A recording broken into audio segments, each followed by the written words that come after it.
నేను ఎందుకు వదిలానంటే 100% నేను నమ్మేది ఏంటి, మీరు ఏదైనా సలహా ఇస్తే అది నేను తీసుకుంటా. ఏదైనా సలహా ఇస్తే తీసుకుంటా. ఇదిగో చూడండి, బురదవాటలో వచ్చింది.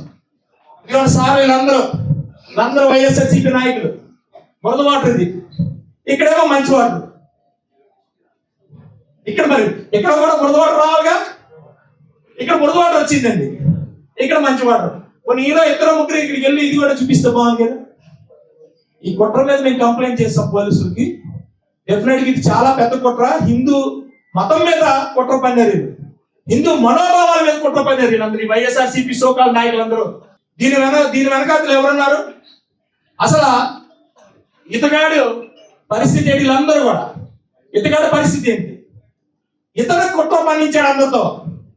మట్టి వేయడం, ఫోటో తీయడం, అందరినీ భయభ్రాంతులు గురి చేయడం, ఏదో పెద్ద సాధించేసినట్టు. చౌకెళ్ళిపోతున్నాడు. మళ్ళీ ఇవి కూడా ఎవిడెన్స్లు పెట్టాం. ఈ ఎవిడెన్స్లు పెట్టిన తర్వాత ఎప్పుడైతే రిలే నిరాదీక్ష పిలిపిస్తామో అప్పుడు డెప్త్కి వెళ్ళిపోయి, ఇందులో చూడండి, ఇది బురద నీరు.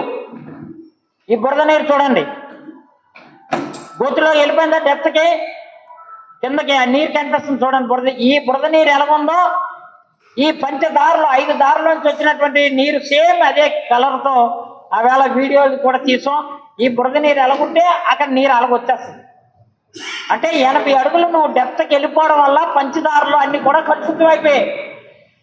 ఇగో బురద నీరు క్లియర్ కనిపిస్తుంది చూడండి, బురద నీరు. ఆ బురద నీరే 5 దారులంట కిందకు వచ్చింది. ఈ కార్యక్రమం చేస్తే నిన్నేమని చెప్తాడు ఆ పెద్ద మనిషి? నిన్నేమని చెప్తున్నాడంటే, ఎట్టి పరిస్థితుల్లో మేము అట్ట కుండలతో నీరు పోస్తామట. ఈరోజు మీడియా ముఖంగా చెప్తున్నాం. ఇదే సీఎం రమేష్ కూడా నువ్వు నోరు విప్పు.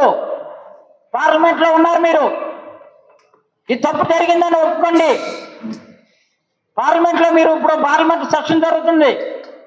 నిన్ననే మా అమర్ గారు కూడా చెప్పారు, జితేంద్ర సింగ్ షెకావత్ గారికి అపాయింట్మెంట్ కూడా తీసుకుంటున్నాం. అవసరం అయితే పార్లమెంట్లో దీన్ని చర్చ పెడతాం.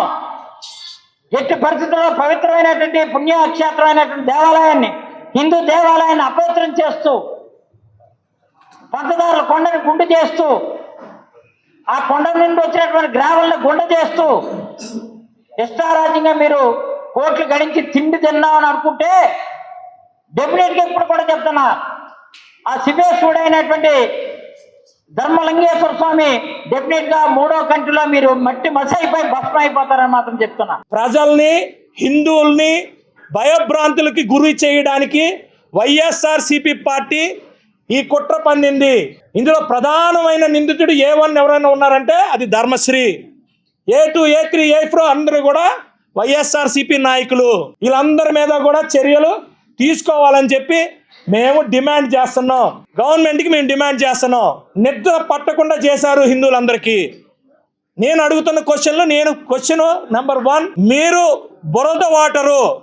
బురద వాటరు పైప్ లైన్లోంచి మీరు వదలండి. 2 కిలోమీటర్స్ తర్వాత అది బురద వాటర్గా వస్తే మేము ఒప్పుకుంటాం. డైరెక్ట్ పైప్ లైన్ నుంచి ఏదైతే క్వాంటిటీ వస్తుందో అదే క్వాంటిటీ రావాలి. ఒప్పుకుంటారా? బీజేపీ ఎంపీగా ఉన్నటువంటి సీఎం రమేష్, జనసేన పార్టీకి సనాతన ధర్మాన్ని చెప్పు తిరుగుతున్నటువంటి ఇక్కడ పవన్ కళ్యాణ్ దగ్గర నుంచి స్థానిక ఎమ్మెల్యే వరకు మీరు నిన్న సంతోషం ఏదో ఒక నో మైనింగ్ జోన్ కింద అనౌన్స్ చేస్తున్నాను. అనౌన్స్ కాదు, జీవో రిలీజ్ చేయండి. జీవో రిలీజ్ చేసే వరకు కూడా వైఎస్ఆర్సీపీ పోరాటం చేస్తుంది. గతంలో టీఆర్సీ మీటింగ్లో మాట్లాడారన్నారు. ఏం మాట్లాడారు?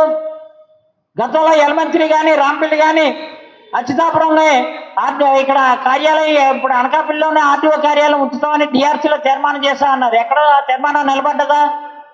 ఈ నిన్న మేము ఆందోళన చేస్తుంటే మీరు సడన్గా లేదు నో మైనింగ్ జోన్ కింద మేము ప్రకటిస్తాను అని మైనింగ్ మంత్రి నేను టీఆర్సీలో చర్చించాలంటారు. చర్చ కాదు మాకు కావాల్సింది. మిమ్మల్ని నమ్మలేం. ప్రజలు కూడా మీ పట్ల నమ్మకం పోయింది. మీరు దుర్మార్గంగా గ్రావెల్ అమ్మకాలు కోట్లాది రూపాయలు అమ్ముకుంటూ, కోట్లు కుమ్ముకుంటూ ఇష్టారాజ్యంగా మీరు ప్రజలను మభ్యపెట్టి ప్రెస్ మీట్లో ఉన్న విషయాలు కూడా అడుగుతున్నా సరే దురుసుగా వ్యవహరిస్తూ నోరుందని కాదు, నోరు కాదు, మీకు చేస్తున్నటువంటిది దుర్మార్గమైనటువంటి దందా. దందాన్ని అరికట్టాలని మేము ఫైట్ చేస్తున్నాం.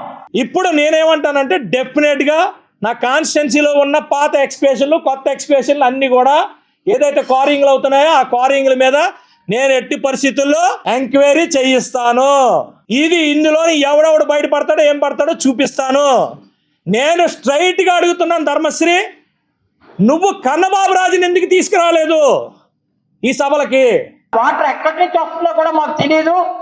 ఇదే మైనింగ్ యాక్టివిటీ జరిగితే మాత్రం 100% ఈ వాటర్ పోతుంది దీనివల్ల, అందుకని ఇమీడియట్ గా ఆఫ్ చేయండి అని కలెక్టర్ గారికి మేము ఇచ్చిన ఆందోళన పరంగా కలెక్టర్ గారికి 16/7/2026 ఇదే నెల జూలై, ఇవాళ 23 అంటే 5 రోజుల క్రితం, అంటే రిలే నిరాదీక్షలు చేసిన మరుసటి రోజు 3వ రోజుని 16/7/2026 వాళ్ళు ఇచ్చారు కలెక్టర్ గారికి. అప్పుడు ఈ యాక్టివిటీ ఇప్పుడు తాత్కాలికంగా ఆపారు.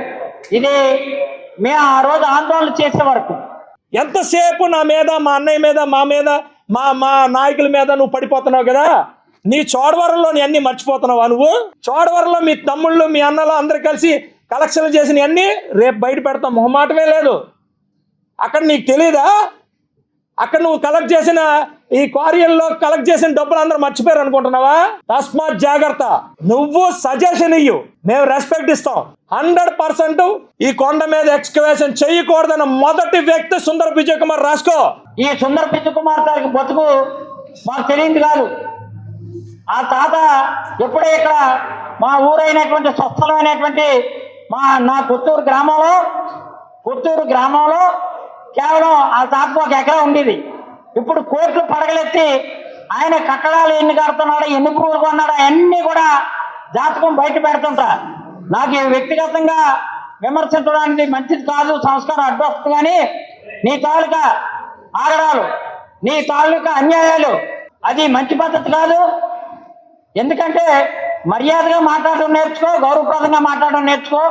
నీకన్నా భాష మాట్లాడితే నీకన్నా సంస్కృత లాంగ్వేజ్ గట్టిగా వస్తుంది. అంచేత ఒళ్ళు దగ్గర పెట్టుకొని పెట్టు. నేను రాజకీయాల్లో వచ్చినప్పటికీ నువ్వు పుడతాడవి. నేను 2004 ఎమ్మెల్యే అయ్యేసరికి నీకు పెళ్లి కూడా కాలేదు. నువ్వు ఎక్కడో విశాఖపట్నంలో ఉండి దేశాలంటే వెళ్ళిపోయి ఎక్కడో కర్ణాటకలో 4 పిక్కలు సంపాదించుకొని ఇక్కడ మాట్లాడు. ఇదే పంచదారుల కొండ మీద దగ్గర 25-30 టీపీలు తీసుకొని మీరు ఇది చేశారు ఎక్స్ప్రెషన్. అది ఎలా మర్చిపోతావు? నువ్వు కన్నబాబుని తీసిరా. కన్నబాబు మానేసి ఉన్న బాబులందరినీ తీసుకొస్తే నువ్వు వాళ్ళకేదో చెప్తే అదే అడుగుతున్నా. అరే మీకు ఈవిడితో నన్ను వెళ్ళంటారా నాయన? ఆ డ్రామా ఆర్టిస్ట్ గారితో వెళ్తే ఏముంటుంది? అడిగి డైలాగులు కూడా సరిగ్గా రావు, ఏటేటో మాట్లాడుతుంటాడు.